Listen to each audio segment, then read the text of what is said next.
Muy buenos días, muy buenas tardes, muy buenas noches para aquellos que nos ven desde diferentes puntos en este mundo, en estos momentos. Para mí es un privilegio, pues, seguir con la exposición del Evangelio de Marcos. Y hoy vamos a llegar al capítulo 15, los últimos versículos de Marcos capítulo 14 a partir del versículo 66, lo cual corresponde a la negación de Pedro. Ya lo hablamos en su momento cuando tratamos el anuncio de Jesucristo de la negación. Pues hoy, obviamente, vamos a hablar del sufrimiento de nuestro Señor Jesucristo y de la cruz que le espera. Pues esa cruz que es causa de escándalo para tanta gente y en una medida creciente en nuestros tiempos. La cruz era un escándalo siempre. Recuerdo una historia bastante curiosa de la antigua RDA, que era la Alemania del Este, la Alemania comunista, hasta el caída del muro en el año 1989. En el este de Berlín, el gobierno comunista construyó una torre de televisión. Y había una cosa muy curiosa. Por la tarde, antes de ponerse el sol, y por las características de la construcción, en esa parte donde se ubicaba el café y también, bueno, los aparatos técnicos correspondientes de esa torre de televisión, se vio desde fuera un reflejo que parecía una cruz gigantesca.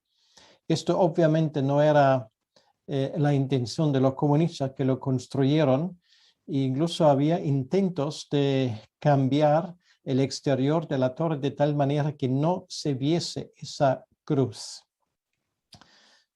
Pues de esto estamos hablando, la cruz del Calvario, donde murió nuestro Señor Jesucristo. El pasaje que hoy vamos a considerar es un pasaje que corresponde a los primeros 20 versículos del capítulo 15 de Marcos. Marcos 15, 1 al 20.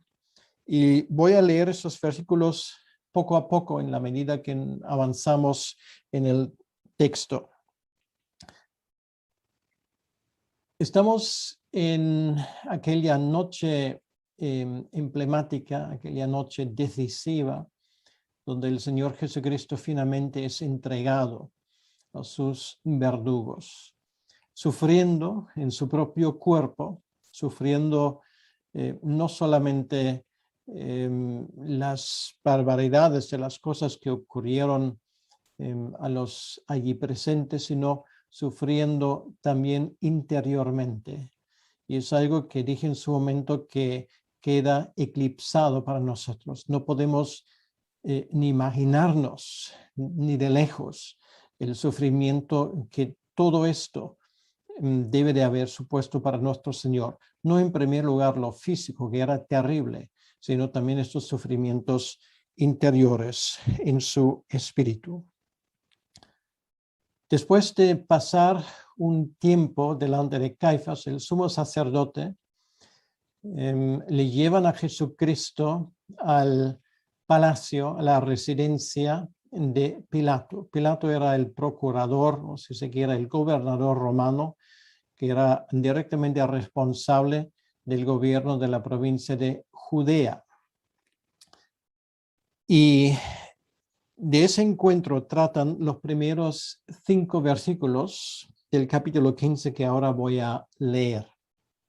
Dice así la palabra de Dios: muy de mañana, habiendo tenido consejo los principales sacerdotes con los ancianos, con los escribas y con el concilio, llevaron a Jesús atado y le entregaron a Pilato. Pilato le preguntó: ¿eres tú el rey de los judíos? Respondiendo él, le dijo: tú lo dices. Los principales sacerdotes le acusaban mucho. Otra vez le preguntó Pilato, diciendo, ¿nada respondes? Mira de cuántas cosas te acusa. Mas Jesús ni aun con eso respondió, de modo que Pilato se maravillaba. Vamos a leer la palabra de Dios hasta aquí de momento y vamos a inclinarnos delante del Señor orando. Señor nuestro Dios, queremos darte las gracias por esta oportunidad de abrir tu palabra, de escuchar lo que tú nos quieres decir, porque de esto se trata, no de nosotros, sino de ti. Ayúdanos, Señor, a entender lo que tú nos quieres decir. Ayúdanos, Señor, a escuchar tu voz. Y te pido, Señor, que tú añadas a esa lectura de tu palabra también tu bendición. Te lo pedimos en tu nombre, Señor. Amén.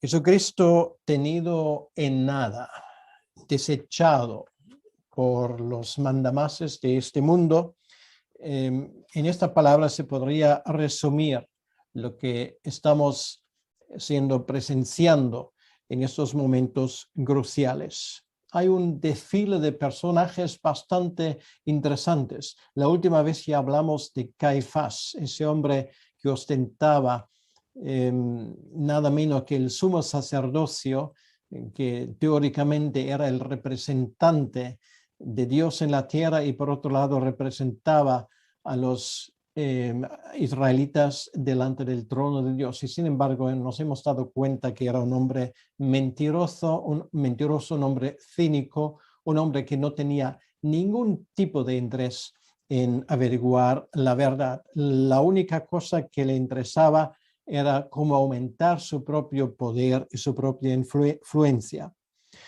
Y ahora pues llegamos a conocer otro personaje incluso conocido por fuentes extrabíblicas, que es Pilato. Es otra reunión ya de madrugada y esta vez es una reunión oficial, porque no hay que olvidar que esa reunión en casa de Caifás era una reunión que realmente carecía, digamos, de poder legal. Y obviamente por las palabras que tenemos aquí, ¿quién nos recuerda esas palabras del Salmo 2, versículo 2 que cité la última vez, donde los pueblos se reúnen para tomar decisiones en contra del ungido de Dios? El poder religioso y el poder político están reuniéndose y están unando sus esfuerzos para quitar de en medio al Mesías. Lo que desde el principio intentaron, ahora lo llevan a cabo. Solamente quiero recordarnos lo que dice el Salmo 71, versículo 10, de forma profética. Dice allí, porque mis enemigos hablan de mí y los que acechan mi alma consultaron juntamente. Y esto es exactamente lo que hicieron desde el inicio. En el capítulo 3, versículo 6 del Evangelio de Marcos, leemos, y salidos los fariseos, tomaron consejo con los herodianos, esto es, representantes del rey Herodes, contra él para destruirle. Hablamos en su momento de este versículo. Ahora, ¿cuál es el trasfondo de esa reunión? Pues los judíos no tenían derecho a sentenciar a nadie a muerte. Él ahora es entregado a los gentiles como él mismo lo había anunciado. Y cito del mismo Evangelio de Marcos que llevamos ya bastante tiempo estudiando, donde dice en el capítulo 10, versículo 33 y 34 lo siguiente. Y aquí subimos a Jerusalén y el Hijo del Hombre será entregado a los principales sacerdotes y a los escribas y le condenarán a muerte y le entregarán a los gentiles y le escarnecerán, le azotarán y escupirán en él y le matarán, mas al tercer día resucitará. Infelizmente, los discípulos en su momento no habían entendido esto. Este anuncio de Jesucristo para ellos quedó eclipsado por sus propias ideas, por sus propias imágenes que tenían en la mente y tenían otras cosas que parecía mucho más importante para ellos. Ahora, el texto nos dice claramente que en el versículo 1 del capítulo 15 que llevan a Jesucristo atado, nada menos que esto, un hombre que jamás usó la violencia en contra de representantes del gobierno, eso sí, en una ocasión limpiando el templo, y esto no lo hizo sin violencia, pero nunca se había levantado en contra de la autoridad de los romanos de ninguna manera. ¿Y por qué lo llevan atado? Podemos decir por medidas de precaución, por medidas de seguridad, pero realmente la cosa es simplemente le llevan atado porque así fue anunciado. Dice el Salmo 118, versículo 27, atad sacrificios con cuerdas a los cuernos del altar. Y esto ilustra que Jesucristo efectivamente es un sacrificio. El Cordero de Dios ahora es entregado a los hombres. En primer lugar, si seguimos el texto en el versículo 2, nos damos cuenta que Pilato, que ciertamente no le hizo ninguna gracia, pues verse despertado a altas horas de la madrugada por un asunto que para él era un asunto interno de los judíos. Pero bueno, Pilato está interesado en saber una cosa, y esto era para él lo más importante. ¿Eres tú el rey de los judíos? Porque esto era la pregunta más importante. Porque si él lo era y tenía aspiraciones políticas, entonces eso automáticamente significaba que tenía a Pilato enfrente, que debía representar el gobierno, para ellos legítimo, de los romanos. Y lo más sorprendente es que Jesucristo no lo niega, más todavía lo afirma. Tú lo dices, Pilato. En otras palabras, además en el original eso está enfático, tú mismo has dicho lo que has respondido a tu propia pregunta.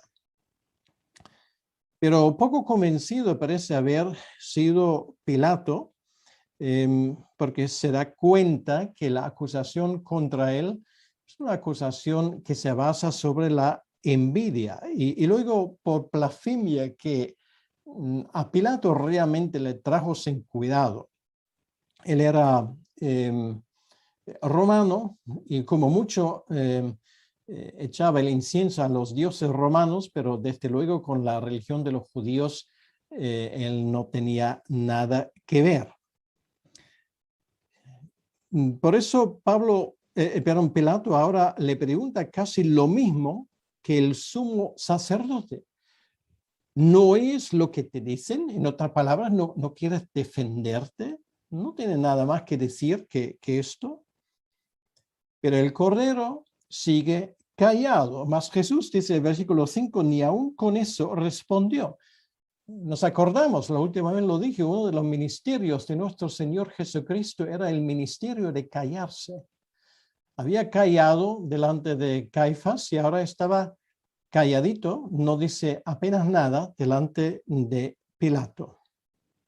Pilato, que no era tonto, y intuía bien la verdadera razón por qué tenía ese hombre delante de sí, sabe muy bien que es inocente y está en un aprieto. ¿Cómo él iba a responder? Por un lado, él no podía saltarse las aspiraciones de los judíos que le quieren quitar de medio a Jesucristo. Por otro lado, él mínimamente por lo menos tiene que guardar las apariencias y no puede condenar a nadie siendo inocente, porque la justicia romana cierta reputación tenía. Y ahora parece que le viene la idea que le iba a salvar, para decirlo así, la situación. Era la fiesta de la Pascua, y la fiesta de los panes sin levadura. Y los romanos habían introducido una costumbre con tal de ganar a los judíos y ganarse ciertas simpatías. Siguieron la tradición de que todos los años en esta fiesta ellos iban a dejar libre un preso. Bueno, ¿por qué lo iban a hacer? Bueno, simplemente para ganar puntos con la gente, porque había mucha gente en la cárcel que estaban ahí simplemente porque habían hecho en contra de la fuerza de ocupación que eran los romanos. Y de vez en cuando soltarle a uno de esa manera es una forma muy elegante de liberarse de un problema. Pero había un problema. Pilato sí podría soltarle, pero él no podía entregar a nadie, a los judíos, que no fuera condenado legalmente, quiere decir que todavía no había ninguna sentencia. Pero mientras tanto, mientras que estaba con esas cosas, y esto lo sabemos no por el Evangelio de Marcos, sino lo sabemos por el Evangelio de Mateo, había ocurrido otra cosa, y esto también era una razón por qué Pilato quería librarse de ese hombre. Lo leemos en Mateo capítulo 27, versículo 19. Su propia esposa le había tenido un sueño. Y esto era un aviso, tal vez un último aviso para la vida de Pilato. Cristo le habló, su propia esposa le habló acerca de Cristo, su conciencia le habló. Y sin embargo, ese hombre hace caso omiso. Y precisamente en esa actitud no ha cambiado en 2000 años de historia. No encuentra nada malo en Jesucristo, pero sin embargo le rechazan. Pilato se convierte así en paradigma de un hombre que conoce la verdad, pero prefiere ignorarla. Prefiere no tomarla en cuenta por miedo a perder favor y prestigio con los hombres. No es como Pedro, que intentó por lo menos seguirle de lejos. No. Pilato ni siquiera tiene la intención de seguirle.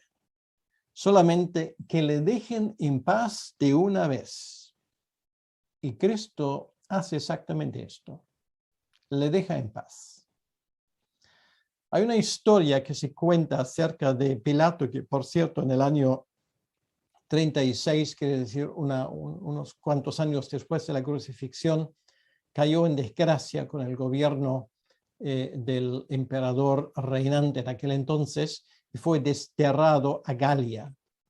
Y se dice que en una ocasión alguien le preguntó acerca de este Cristo que fue condenado bajo su gobierno en Judea. Y según esa historia, él habrá respondido al hombre que le preguntó, ¿Cristo? ¿De qué Cristo me hablas? O sea, por lo visto, Pilato no solamente mostró cero interés en aquel momento de cambiar su vida, sino incluso después todo aquello fue demasiado tarde y no le llevó a Pilato a un arrepentimiento auténtico. Fijaros por un momento lo que podría pasar si todos aprendiésemos del mal ejemplo de Pilato y que nos diera igual si nuestro compromiso con el Señor perjudica o no nuestra reputación. El aprender a ser y a vivir independiente de lo que la gente espera de nosotros, lo que pensarán de nosotros, realmente nos convertiría en seguidores auténticos de nuestro Señor Jesucristo. ¿No es cierto? ¿Cuántas veces nos gusta hacer compromisos, buscar soluciones no dolorosas para tranquilizar nuestra conciencia por un lado y salir con la nuestra, con nuestras propias intenciones por el otro lado. Todos hemos cantado esa canción famosa, he decidido seguir a Cristo, no vuelvo atrás, no vuelvo atrás. O también dice, atrás el mundo, la cruz delante, no vuelvo atrás. Aunque me llamen lo que me llamen, no vuelvo atrás. Todos conocemos la canción, pero no sé si conoces o sabes del hombre que escribió la canción. Era un creyente de la India, un hombre que en su momento era un hindú muy respetable y respetado por sus amigos y por su entorno, un hombre bien conocido en la India, era de una casta superior. Al conocer a Cristo y al seguirle, perdió todo, hasta por poco también su vida. Y es él que escribió esa canción. Él sabía por propia experiencia lo que es escoger el lado de Jesucristo. Es una canción de guerra. Declara la guerra al compromiso, a las soluciones fáciles, al estilo de Pilato. Tenemos que tener mucho cuidado que no definamos nuestro cristianismo, nuestra forma de vivir la vida cristiana en no causar escándalo, en no ofender a nadie, en buscar siempre evitar cualquier conflicto. Y esa cosa no nos va a salir bien, porque a veces la situación requiere que claramente tomemos el asunto en nuestras manos y declaremos abiertamente quién es nuestro Señor. Ahora, aparece sobre la escena otro hombre interesante. Por unos momentos, la atención de todos se concentra en él y para siempre su nombre estará vinculado al nombre de nuestro Señor por los siglos de los siglos. Y esto por una circunstancia muy extraña. El hombre del que hablo se llama Barrabás. Y con esto voy a leer los versículos 6 al 15. Dice, ahora bien, en el día de la fiesta, le soltaba un preso cualquiera que pidiese. Y había uno que se llamaba Barrabás, preso con sus compañeros de motín, que habían cometido homicidio en una revuelta. Y viniendo la multitud, comenzó a pedir que hiciese como siempre les había hecho. Y Pilato les respondió diciendo, ¿queréis que os suelte al rey de los judíos? Porque conocía que por envidia le habían entregado los principales sacerdotes. Mas los principales sacerdotes incitaron a la multitud para que le soltase más bien a Barrabás. Respondiendo Pilato les dijo otra vez, ¿qué pues queréis que haga del que llamáis rey de los judíos? Ellos volvieron a dar voces, crucifícale. Pilato les decía, pues qué mal ha hecho. Pero ellos gritaban aún más, crucifícale. Pilato, queriendo satisfacer al pueblo, le soltó a Barrabás y entregó a Jesús después de azotarle para que fuese crucificado. Este párrafo ahora lo vamos a mirar con mucho cuidado. La figura de Barrabás, una figura interesante. Nos gustaría saber mucho más de él de lo que realmente sabemos. Y además tiene una cosa muy peculiar.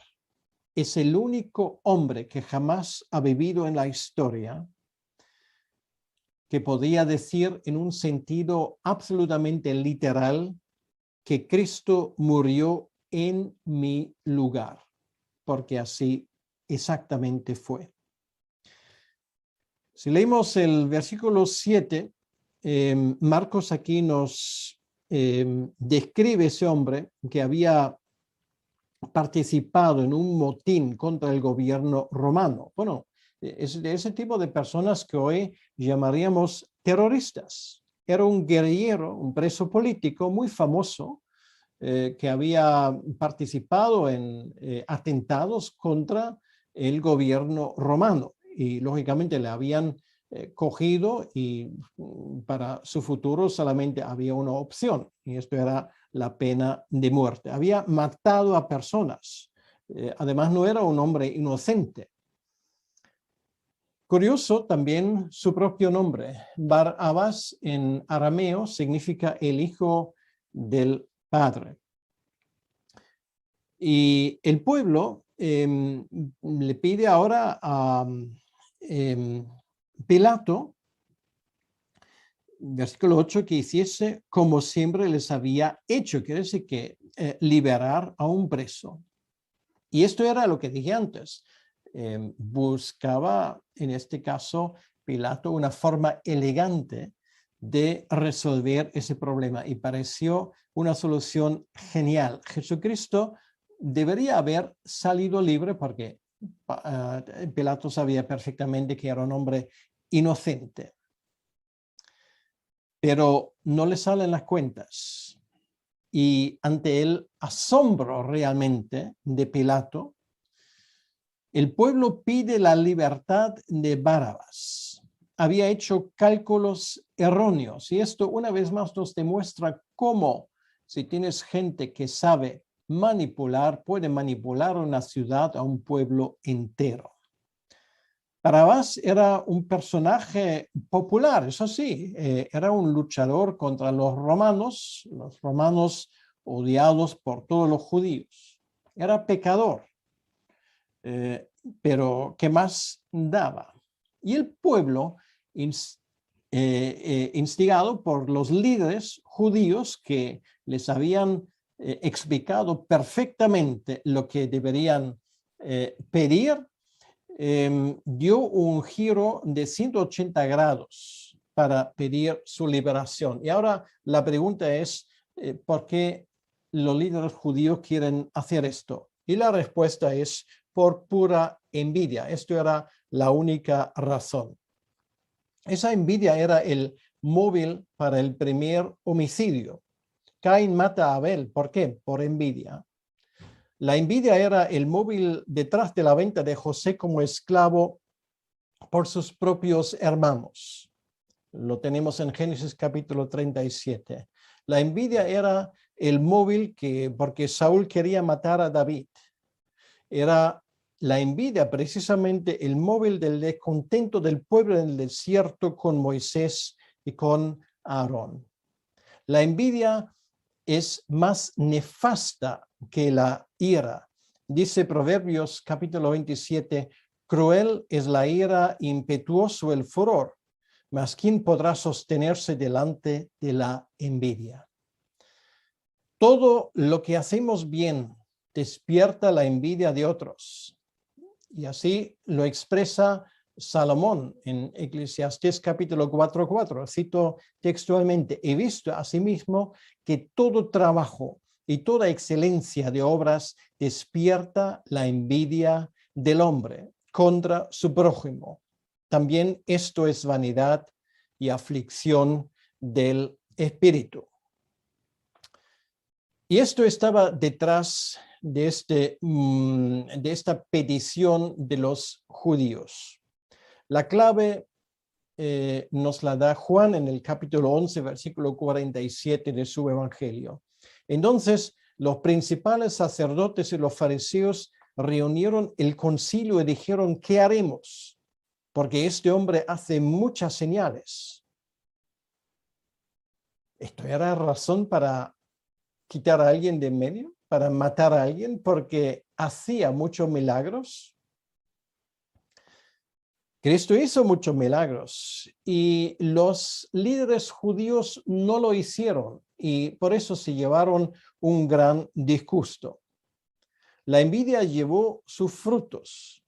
La envidia envenenó la vida espiritual de los fariseos y puede envenenar también nuestras propias vidas. Por lo tanto, tenemos que tener mucho cuidado de no dejarnos dominar por esta envidia. Y el fruto de la envidia se llama manipulación. Dice el versículo 11, Mas los principales sacerdotes incitaron a la multitud para que le soltase más bien a Barrabás. ¿Sí? El fruto de la envidia es la manipulación. Tan rápidamente puede cambiar el viento, tan rápidamente puede cambiar la opinión pública. Antes vieron muchos de ellos a Cristo como el Mesías prometido, y ahora le ven simplemente por un hombre que hay que quitarle de medio. Posiblemente algunos de ellos estaban disgustados porque ese hombre no había hecho nada para levantarse contra los romanos. Ellos tenían otro Mesías en la mente. Otros simplemente gritaban, crucifícale, porque algunos le dieron, para decirlo así, le habían escrito el manual para eso. Y ahora Pilato está en apuros. ¿Qué debería hacer? Quiere que el pueblo decida, pero a la vez quiere declinar cualquier responsabilidad. Y realmente las cosas no salen como él pensaba. Él pregunta, ¿qué pues queréis que haga del que llamáis rey de los judíos? Y el pueblo, seducido, pide a gritos la muerte del inocente. Confiaba más en Barrabás, confiaba más en un terrorista que en su propio Mesías. Era este hombre su ídolo humano. En aquel entonces, seguramente su rostro hubiese estado en las primeras páginas de las revistas. Hoy en día ocurre lo mismo. El mundo prefiere cualquier persona siempre que no sea Cristo aquel que salga reivindicado. Los hombres prefieren a sus dioses antes de rendir homenaje a Dios. Y son aquellos que dirigen la opinión pública, mejor dicho, la opinión publicada, que ponen sus dioses y las quitan según sus gustos. Y queridos hermanos, esto no ha cambiado hasta el día de hoy. No nos engañemos. Los Caifás, los Pilatos, los saduceos, los intereses políticos y a veces también eclesiásticos, muchas veces están muy por encima de lo que es la verdad. Esto no ha cambiado. Y esto ocurre a pesar del hecho de que todo el mundo sabía que Cristo era inocente. Vamos a escuchar algunas de esas voces, y no todos provienen de personas que, digamos, eran muy proclives a seguir a Cristo. Por ejemplo, Judas mismo, el traidor, según su propio testimonio, dijo: yo he pecado entregando sangre inocente. La esposa de Pilato, pagana, por todo lo que sabemos, dijo: no tenga nada que ver con este justo. Pilato mismo deja testimonio, y así lo recogen varios de los evangelios: ningún delito hallo en este hombre. El centurión que estaba encargado de llevar a cabo la ejecución dijo esas palabras famosas: verdaderamente este era hijo de Dios. El mismo rey Herodes, tetrarca de Galilea, deja constancia, según el evangelio de Lucas: no halló delito alguno en él, Herodes. Y uno de los ladrones, de los malhechores en la cruz, dijo al otro: este ningún mal hizo. Parece que todo el mundo lo sabía, menos el pueblo y sus líderes, porque insisten una vez más, y palabras terribles que recoge Mateo: su sangre sobre nosotros venga. Se me ponen los pelos de punta. Y la única opinión que fue publicada era la de los líderes, porque sabían jugar con las emociones de la gente como otros juegan con las teclas de un piano, para que saliese una melodía horrorífica. Y al final, Pilato cede ante la opinión pública. Esta libertad no se hubiese tomado con otro prisionero, pero con Jesucristo sí, porque teme al pueblo. Su problema era el temor a los hombres y le entrega a crucificar. La muerte más terrible posible, no inventado por los romanos, pero copiado por los romanos porque los que lo habían inventado en su momento eran los asirios. ¿Qué símil? El inocente muere literalmente por el culpable. Ahora, por un momento vamos a ponernos en el lugar de Barrabás, que estaba allí en una celda subterránea y estoy seguro que no sabía lo que se estaba llevando a cabo fuera, porque él no tenía acceso. Imagínate que ese hombre de repente escucha puertas, está en su celda esperando su sentencia en cualquier momento, oye gritos, pasos, de repente se abre la puerta de su celda y algún soldado le dice, está libre, puede salir. ¿Qué habrá pensado Barrabás? ¿Qué se le habrá cruzado por su mente? Pues esta historia nos enseña 7 cosas muy importantes que ahora quiero resumir en el tiempo que nos queda de forma muy rápida. En primer lugar, la condición de Barrabás es la imagen perfecta de nuestra condición espiritual. Somos rebeldes, terroristas que se han levantado contra Dios, condenados a morir. Y es así en esos términos que nos lo explica Romanos capítulo 6, versículo 23.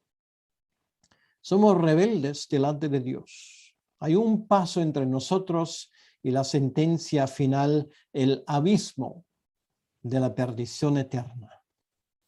No hubo esperanza para la vida de Barrabás. Él mismo seguramente que no la tenía. Hasta que este Galileo misterioso cruzó por su camino. En segundo lugar, la cruz de Barrabás llegó a ser la cruz de Cristo.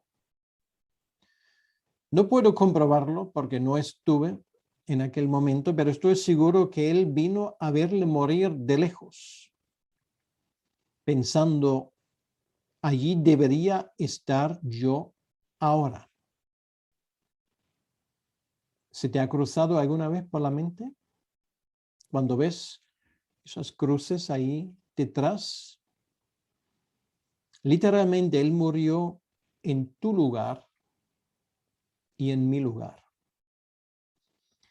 Tercer lugar, Barrabás no era mejor que los demás. Era un prisionero entre muchos, seguramente no el único que se había cargado a más que un romano. Sin embargo, fue él que fue liberado. ¿Has pensado alguna vez cuán grande es la gracia de Dios que ha pensado en ti desde la eternidad? No en otros, sino en ti.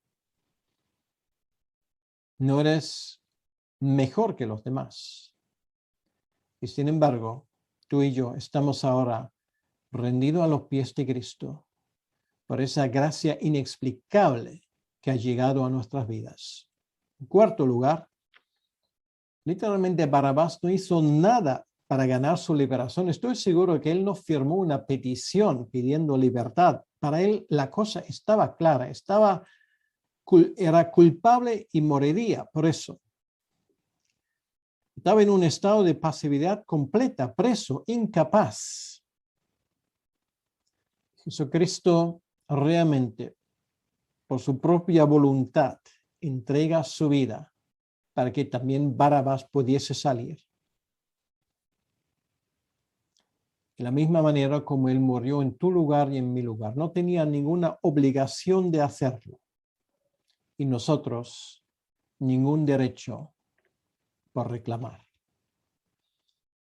En quinto lugar, Barrabás ahora, delante de las autoridades de la justicia romana, es un hombre libre. Legalmente ya no hay nada que hable en contra de él. Está absuelto. Y así somos nosotros delante de Dios. Esto le había convertido a Barrabás en un ángel, ¿no? Moralmente era culpable, de la misma manera como nosotros moralmente somos culpables, pero ahora ya no hay una acusación en contra nuestra. Y si Satanás te acusa ahora, él miente, porque Dios ha dado un carpetazo a tu expediente de una vez y para siempre. Ya no hay antecedentes penales nuestros delante de Dios.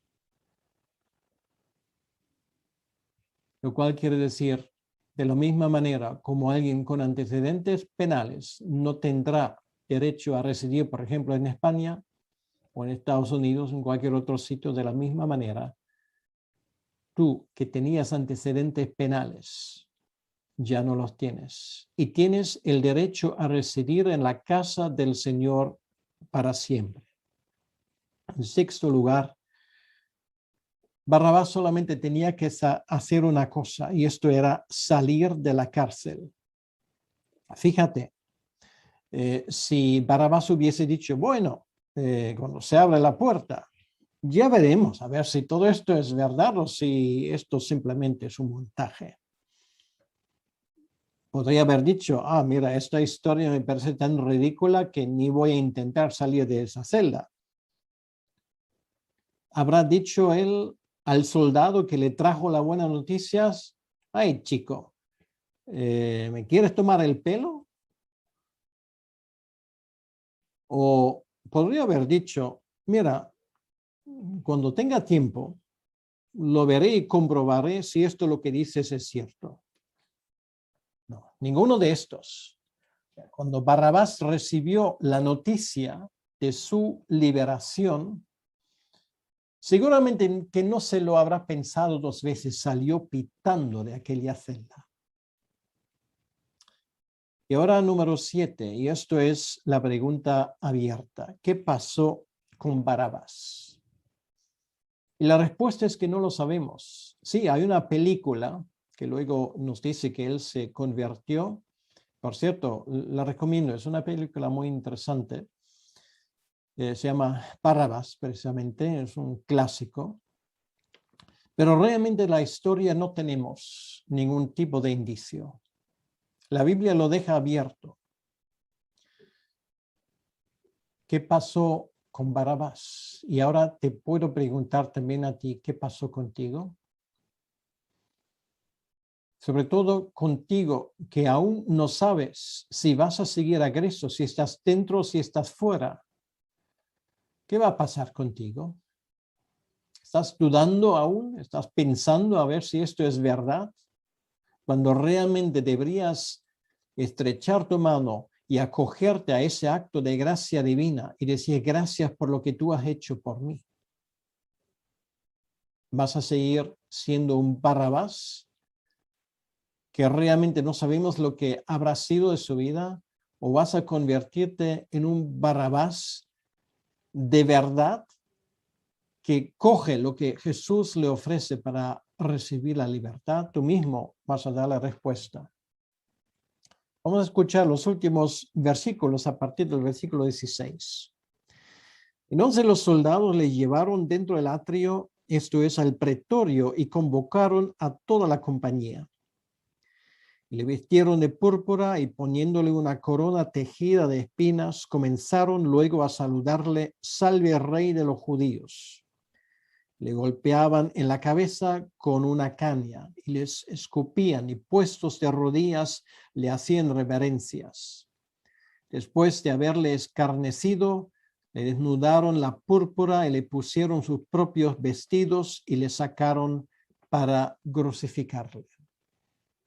Ahora son los soldados que llevan la iniciativa. Convocan a toda la compañía para burlarse de él. Se burlan de él. Pocos sabían ellos de que realmente ellos se burlaban de Dios. Y esa burla duele más que los golpes. Parece increíble. El Dios todopoderoso, el Dios creador del universo, permite todo esto. Esto es imposible que nos entre en la cabeza con toda su crudeza. Se burlan de sus palabras de ser rey. Se burlan de su ministerio de profeta. ¿Quién te ha golpeado?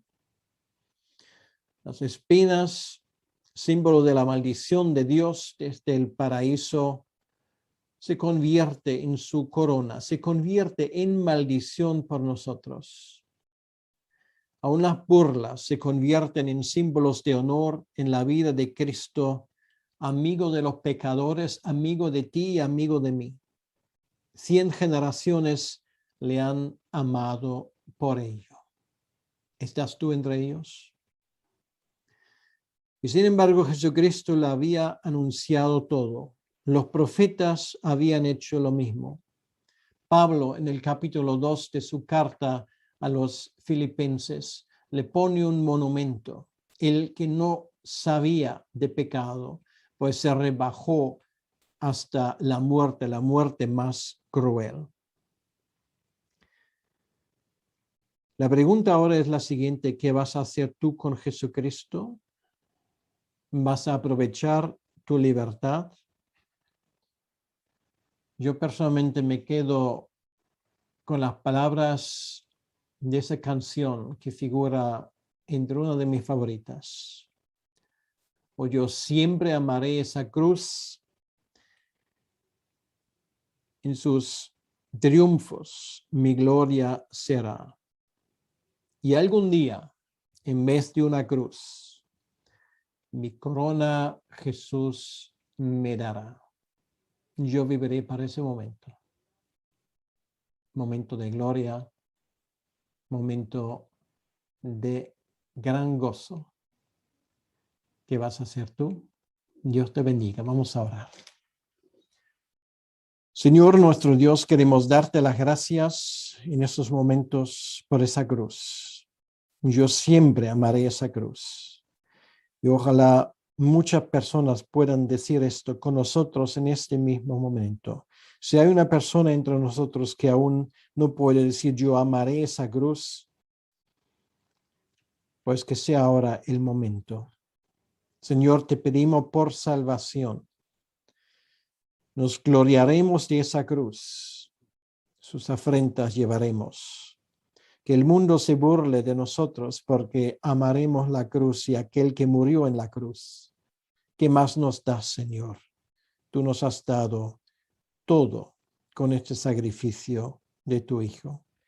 Te pido, Señor, que tú nos bendigas y nos cuides a todos y a cada uno. En tu nombre, Señor. Amén. Que el Señor te bendiga.